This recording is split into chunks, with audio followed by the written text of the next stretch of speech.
Hi everyone, this is Joseph from Forbes Tech Reviews, aka your favorite Cajun tech reviewer, back with another video today. Today's video, yes, I've been using the Moto Zoom one for about 2 weeks now, or a little bit over 2 weeks, and I just want to give you my thoughts about it after 2 weeks.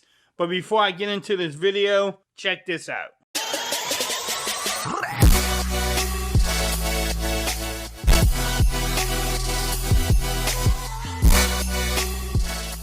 Okay everyone, so in this video today, I'm going to just go over my experience and my overall likes and dislikes with the Motorola One Zoom. Yes, I've been having it for about 2 weeks now, and I do have some dislikes, and I also have some, things that this phone does really well, especially for the price. In this video, yes, it's my opinions. If you have the phone, you may have a different experience than I'm having with the phone. Normally I talk about the dislikes first, so that's what I'm gonna really jump into. The first thing I want to bring up is that there's no like IP68 or 67 water resistant on here. And I know a lot of people, look for that. And then also no wireless charging, which is another big thing for people. Even for a phone of this price, hey, they probably could include wireless charging. I don't know why they didn't. The other thing I don't like about the phone, it's not really the phone's problem, but accessories right now are very slim. There's not many cases out there that I would use on this phone. Yes, it came with a case, so that is great.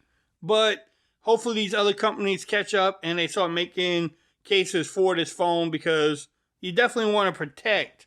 Look at it.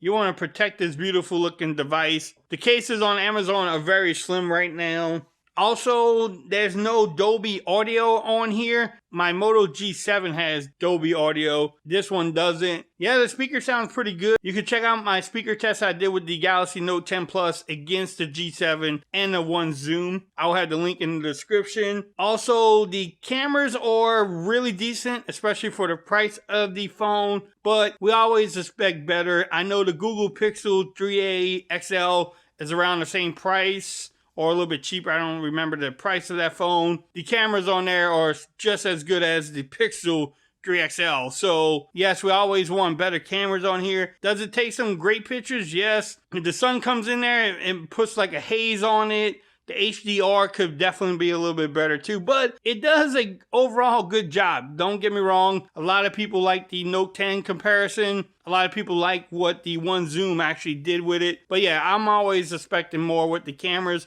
No different on this phone. It could be just a little bit better. Also, with the camera app, they took off where you can actually stream straight to YouTube using the camera app on the G7 again. You have that on this phone. There's no straight to YouTube live streaming, which again, for us, we use it.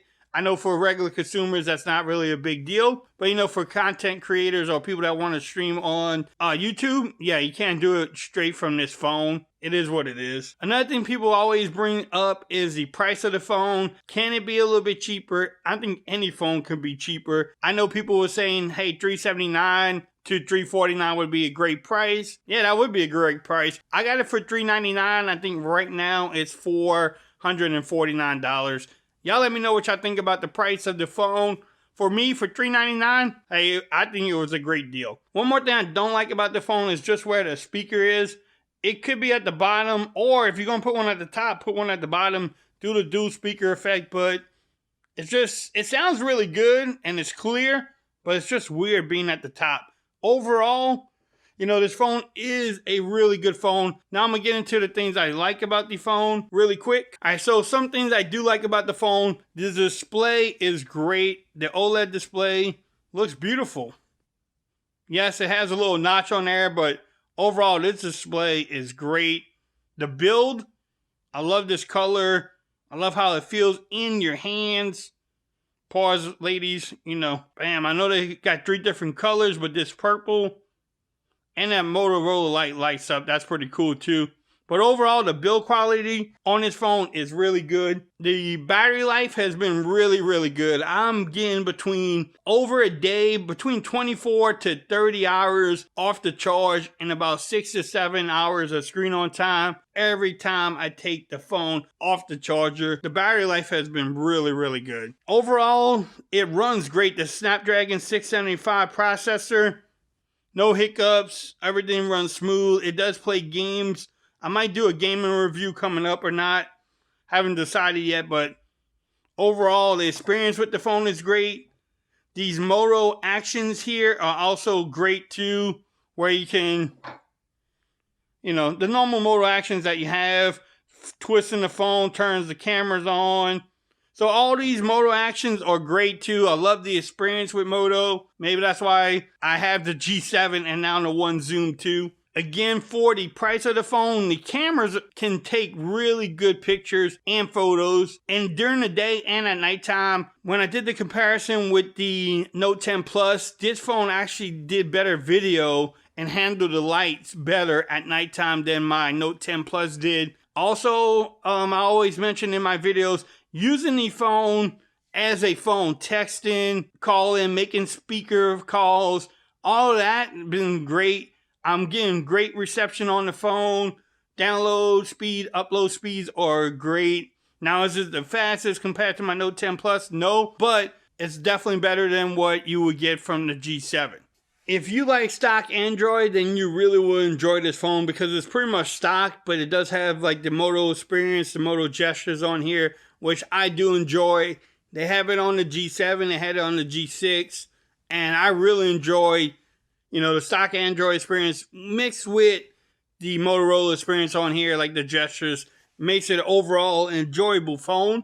I know there's a lot of Moto fans out there, so if you do have this phone or you have the G7, let me know in the comments. Let me know what you think about this phone. Hopefully you're doing your homework if you haven't picked it up yet and making that decision if you want to pick up this phone. So I'm going to go ahead and wrap up this video. Overall, I have been really enjoying my experience with the phone. No, it's definitely not a flagship phone, but this phone will be good for a lot of different people.